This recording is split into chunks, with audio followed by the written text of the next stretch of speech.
Those two republics, they are already recognized by a number of states, which are themselves unrecognized states.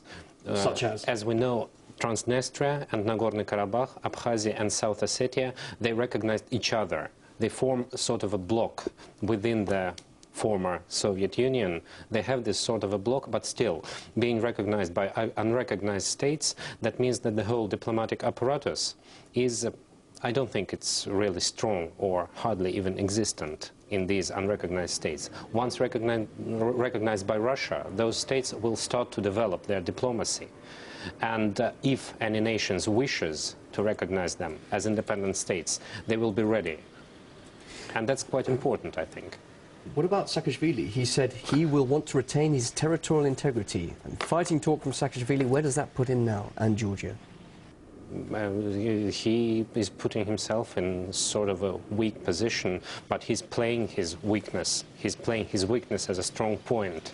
He's telling the world that, look, I'm weak, that I must be protected. So, well, Kirill's absolutely right, and one of the things that's going to happen is Mr.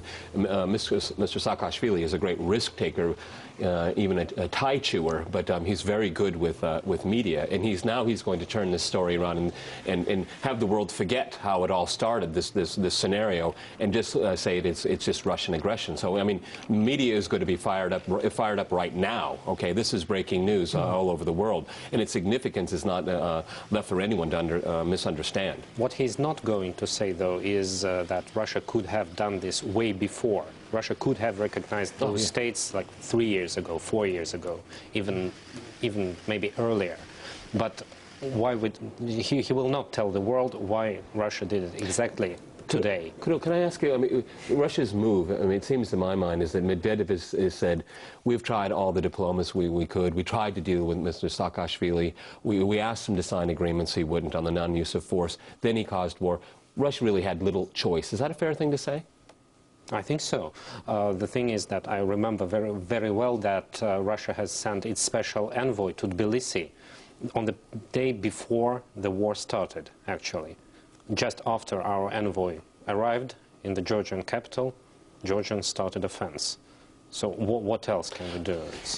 Georgia recalled the ambassador in mid-July, I think, from Moscow. But Russians sent their diplomat to Tbilisi to deal with the situation. Will Georgians rally around Saakashvili even more now? That's very interesting, because everyone's looking at the fate of Saakashvili because of all of this. To answer this question, we must look from inside Georgia. Right.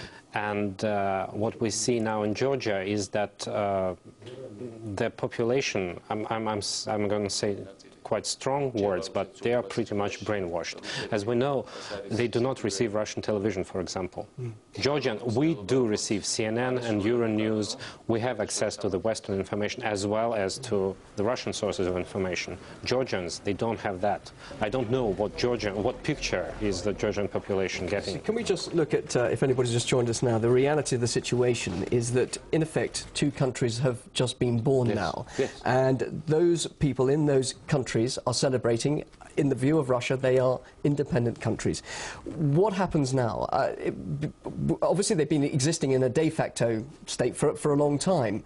What is the next process then? Is there going to be Russia will then go ahead, regardless of what the worldwide community says, and say, right, we'll have celebrations and their independence will start almost immediately? Well, why don't we listen to what Mr. Medvedev had to say? Oh, I'm sorry, we'll get back to it later. But yes, I mean, everyone, like I said, is going to look at this in a very different way on what it means for history and international law.